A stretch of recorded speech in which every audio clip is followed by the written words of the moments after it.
Will China and Japan go to war? If you've been paying attention to the headlines recently, you might be wondering whether we're on the brink of a China-Japan war. The whispers are getting louder. Tensions are rising. Japan's military's on the rise. China's pushing back. But let's stop right there. Is this the beginning of a major conflict? Or are we just witnessing the usual geopolitical theater, where countries posture, threaten, but never really go to blows? Let's unpack the reality of the situation.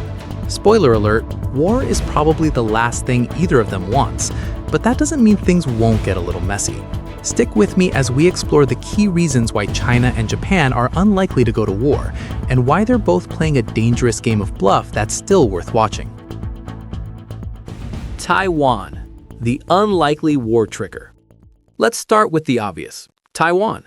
The island has long been a thorn in the side of Beijing, but it's not as if China wakes up every day hoping to send missiles flying over the Pacific. It's just that Taiwan is, for all practical purposes, the last great reminder of China's century of humiliation. A reminder, incidentally, that Japan helped perpetuate. Taiwan, in all its historical and political awkwardness, isn't the precipitating factor for war, but it is the excuse that could push Japan to finally make its move. After all, Japan is like that one friend who insists on getting involved in every argument, even though no one asked. And right now, the Japanese government is desperately trying to attach itself to any Western narrative that involves China's so-called aggression. But let's be real. If China wanted Taiwan, it would have been over already. The only reason this issue is still on the table is because Taiwan is useful for the US to keep the region destabilized. This is why Japan, under the influence of Washington, keeps parading around the idea that Taiwan is somehow their problem too. Funny, considering Japan has no official role in Taiwan's future. They're just inserting themselves into a situation they don't fully understand, hoping that it keeps the great powers in constant tension. China, on the other hand, knows that forcing an issue with Japan over Taiwan would be a costly endeavor.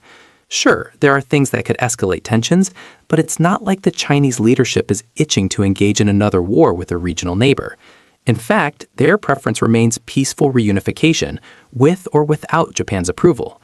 The Taiwan card, for all its political weight, is not the real cause of a potential war.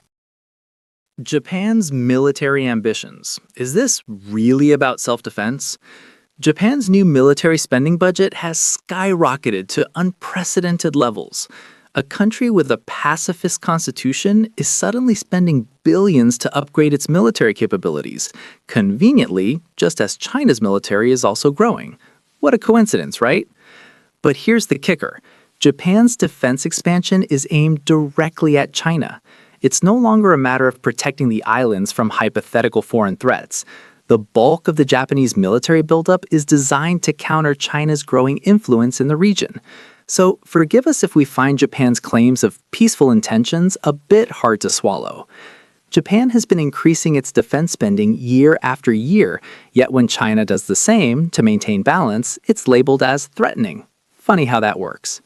When Japan hosts US military bases and continually flirts with deeper military ties with NATO, no one bats an eye.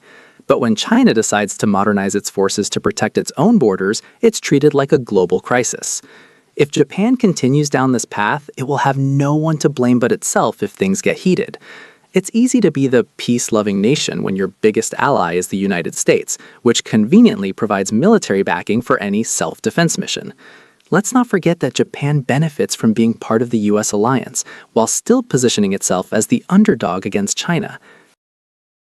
The US factor, the invisible puppet master.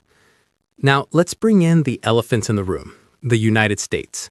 The US has its hands all over Japan's military moves. They've coordinated Japan's defense strategy for years, mostly to contain China. If Japan's defense budget has tripled in the last decade, part of the reason is the direct influence of Washington.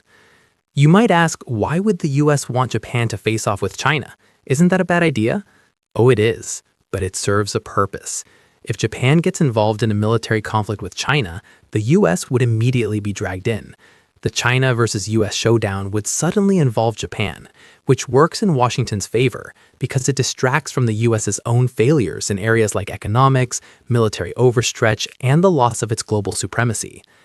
This dynamic has turned Japan into a pawn in Washington's grand strategy. The US wants Japan to stay on the defensive front without fully committing to a war with China. But let's be honest, Japan is more than happy to play the role of a military ally and avoid being the primary target. China, on the other hand, has seen this playbook coming for a long time. Beijing has been patient, waiting for Japan to grow tired of pretending it can remain neutral. If Japan were truly serious about self-defense, it wouldn't be ramping up military spending just as China becomes the region's top power. It's more like a calculated move to keep the US as an ally. What a shocker. Economic interdependence. War would hurt too much.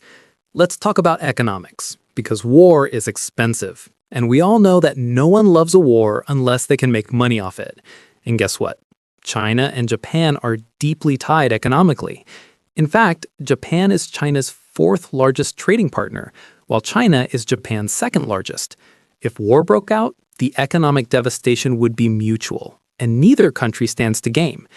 Japan relies on China for key exports, including rare earth materials, which are critical for Japan's high-tech industries. China, in turn, benefits from Japan's technology and manufacturing. A war would decimate both sides' economies. And let's not even mention the global impact. Instead, both countries are investing heavily in each other's markets. Japan is well aware that it can't afford a conflict with China because its economic stability depends on cooperation, not destruction. But don't tell that to the political pundits who prefer to stoke flames of fear for a few more YouTube clicks. Why China doesn't want war, the real reason. Now, here's where we cut through the drama and get to the core of things. China doesn't want war with Japan. Let's get that straight. Not because China is afraid, but because war is a terrible option.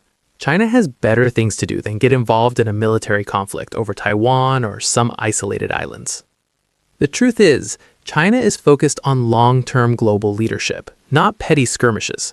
China wants peace, stability, and economic growth, all of which would be impossible if it started fighting Japan over historical grudges. Instead, China's strategy has been about economic influence, building global partnerships, and reasserting control over Taiwan in a non-confrontational way. China's leadership understands that war is a last resort, and while it is willing to defend its territory and interests, it is not foolish enough to jeopardize its future for short-term victories. Unlike the US, which thrives on constant conflict to maintain its global hegemony, China's focus is on win-win scenarios that benefit all parties, even if Japan prefers to keep throwing insults from the sidelines. A war is unlikely, but tensions will grow. So, will China and Japan go to war? Not likely. The stakes are too high for both sides to risk it. While tensions are indeed escalating, particularly over Taiwan, the economic and political realities make a full-scale war almost impossible.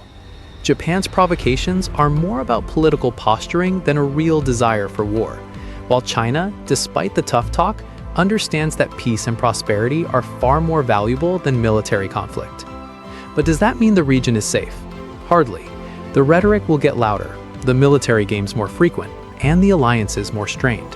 Still, war between China and Japan is a low-stakes game compared to the bigger geopolitical drama.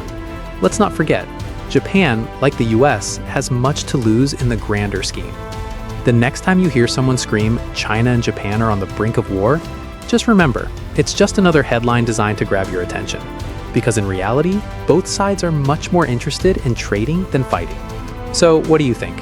Do you think that China and Japan will go to war? Share your thoughts and let us know what you think by leaving your comments below. If you like what you watched, hit the like button, and don't forget to subscribe to our channel for more interesting videos.